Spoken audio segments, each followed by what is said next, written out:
Centre ಆಗೋಗಿದೆ ಬಸವರಾಜ ಬೊಮ್ಮಾಯಿ ಅವರ ನಿವಾಸ. ಮಾಜಿ ಸಿಎಂ ಬಸವರಾಜ ಬೊಮ್ಮಾಯಿ ಅವರ ನಿವಾಸ ಈಗ ಒಂದು ರೀತಿಯಲ್ಲಿ ಪವರ್ ಸೆಂಟರ್. ಅಲ್ಲೇ ಈಗ ನಾಯಕರೆಲ್ಲರೂ ಕೂಡ ಸೇರ್ತಾ ಇದ್ದಾರೆ. ಟಿಕೆಟ್ ಆಕಾಂಕ್ಷಿಗಳು ಕೂಡ ಅಲ್ಲೇ ಜಮಾಯಿಸ್ತಾ ಇದ್ದಾರೆ. ಲೋಕಸಭೆ ಚುನಾವಣೆ ಟಿಕೆಟ್ಗೆ ಆಕಾಂಕ್ಷಿಗಳಿಂದ ಲಾಬಿ ಶುರುವಾಗಿದೆ. ಬೆಳಗಾವಿಯ ವಿಚಾರವಾಗಿ ನೋಡಿದ್ರೆ 2 ಕ್ಷೇತ್ರಗಳ ಬಹುತೇಕ ಆಕಾಂಕ್ಷಿಗಳು ಅಲ್ಲಿ ಭೇಟಿ ಕೊಡ್ತಾ ಇದ್ದಾರೆ.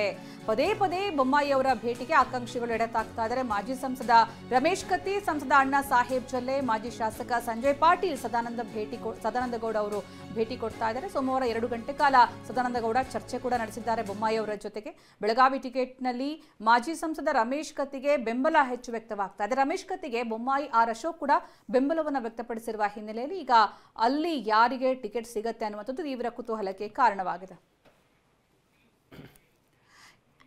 ನಮ್ಮ ಪ್ರತಿನಿಧಿ ಕಿರಣ್ ಹನಿಯಡ್ಕ ಹಾಗೆ ನೇರ ಸಂಪರ್ಕದಲ್ಲಿದ್ದಾರೆ. ಕಿರಣ್ ಹನಿಯಡ್ಕ, ಈಗ ಲೋಕಸಭೆ ಚುನಾವಣೆ ಹಿನ್ನೆಲೆಯಲ್ಲಿ ಬಿಜೆಪಿ ನಾಯಕರ ಪಾಳ್ಯದಲ್ಲಿ ಚಟುವಟಿಕೆ ಗರಿಗೆದಿದೆ. ಅದರಲ್ಲೂ ಕೂಡ ಮಾಜಿ ಸಿಎಂ ಬೊಮ್ಮಾಯಿ ಅವರ ನಿವಾಸದಲ್ಲಿ ಹೆಚ್ಚಿನ ಆಕಾಂಕ್ಷಿಗಳು ಕಂಡು ಬರ್ತಾ ಇದ್ದಾರೆ, ಪ್ರಮುಖವಾಗಿ ಬೆಳಗಾವಿ 2 ಕ್ಷೇತ್ರಗಳ ವಿಚಾರವಾಗಿ. ಸೊ ಯಾರ ಕಡೆ ಹೆಚ್ಚು ಒಲವು ಮತ್ತೆ ಸಾಧ್ಯತೆ ಕಂಡು ಬರ್ತಾ ಇದೆ?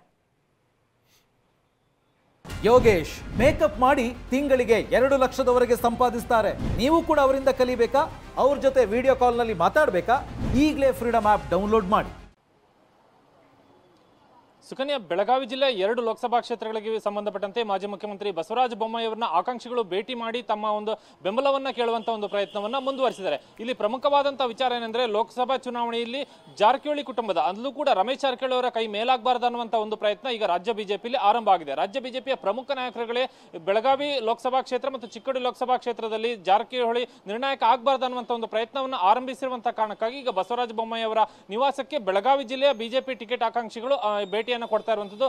ಒಂದು ರೀತಿಯಲ್ಲಿ ಕಳೆದ 10 ದಿನಗಳಿಂದ ಬೊಮ್ಮಾಯಿ ಅವರ ನಿವಾಸ ಲೋಕಸಭಾ ಚುನಾವಣೆ ದೃಷ್ಟಿಯಿಂದ ಒಂದು ರೀತಿಯ ಸಣ್ಣ ಮಟ್ಟದ ಪವರ್ ಸೆಂಟರ್ ಆಗುವಂತಹ ರೀತಿಯಲ್ಲಿ ರೂಪುಗೊಳ್ತಾ ಇದೆ. ಯಾಕೆಂದ್ರೆ ರಮೇಶ್ ಜಾರಕಿಹೊಳಿ ಕೈ ಮೇಲಾಗಬಾರದು ಅನ್ನುವಂತಹ ಕಾರಣಕ್ಕಾಗಿ ವಿಧಾನಸಭೆ ವಿಪಕ್ಷ ನಾಯಕ ಅಶೋಕ್ ಮತ್ತು ಮಾಜಿ ಸಿಎಂ ಬೊಮ್ಮಾಯಿ ಇಬ್ಬರು ಕೂಡ ಮಾಜಿ ಸಂಸದ ರಮೇಶ್ ಕತ್ತಿ ಅವರ ಬೆನ್ನಿಗೆ ನಿಂತಿದ್ದಾರೆ.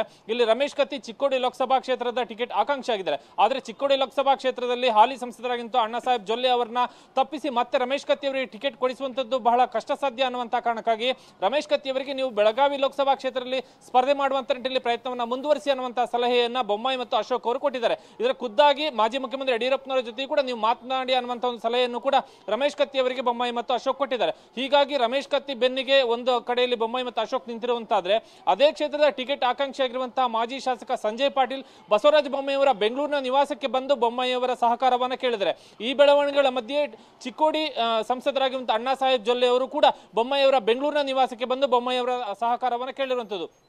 ಕೇವಲ ಅಣ್ಣಾ ಸಾಹೇಬ್ ಜೊಲ್ಲೆ ಮಾತ್ರ ಬಂದಿಲ್ಲ, ಅವರ ಜೊತೆಗೆ ಅವರ ಪತ್ನಿ ಹಾಗೂ ಶಾಸಕಿ ಶಶಿಕಲಾ ಜೊಲ್ಲೆ ಇಬ್ರು ಕೂಡ, ಪತಿ ಪತ್ನಿ ಇಬ್ರು ಕೂಡ ಬೊಮ್ಮಾಯಿ ಅವರನ್ನ ಭೇಟಿ ಮಾಡಿ ಅವರ ಸಹಕಾರವನ್ನ ಚಿಕ್ಕೋಡಿ ಲೋಕಸಭಾ ಕ್ಷೇತ್ರದ ಮುಂದಿನ ಚುನಾವಣೆಗೆ ಸಂಬಂಧಪಟ್ಟಂತೆ ಕೇಳಿದ್ದಾರೆ. ಹೀಗಾಗಿ ಬೆಳಗಾವಿ ಜಿಲ್ಲೆ 2 ಕ್ಷೇತ್ರಗಳಿಗೆ ಸಂಬಂಧಪಟ್ಟಂತೆ ಬೊಮ್ಮಾಯಿ ಅವರ ಸಹಕಾರವನ್ನ ಕೇಳುವಂತ ಒಂದು ಪ್ರಯತ್ನ ಟಿಕೆಟ್ ಆಕಾಂಕ್ಷಿಗಳಿಂದ ನಡೀತಿದೆ. ಹಾಗಾಗಿ ಬೆಳಗಾವಿಗೆ ಪೂರಕವಾಗಿ ಇಲ್ಲಿ ಬೊಮ್ಮಾಯಿ ಅವರ ನಿವಾಸ ಒಂದಷ್ಟು ಶಕ್ತಿ ಕೇಂದ್ರವಾಗುವಂತ ರೀತಿಯಲ್ಲಿ ಕಂಡು ಬರ್ತಾ ಇದೆ.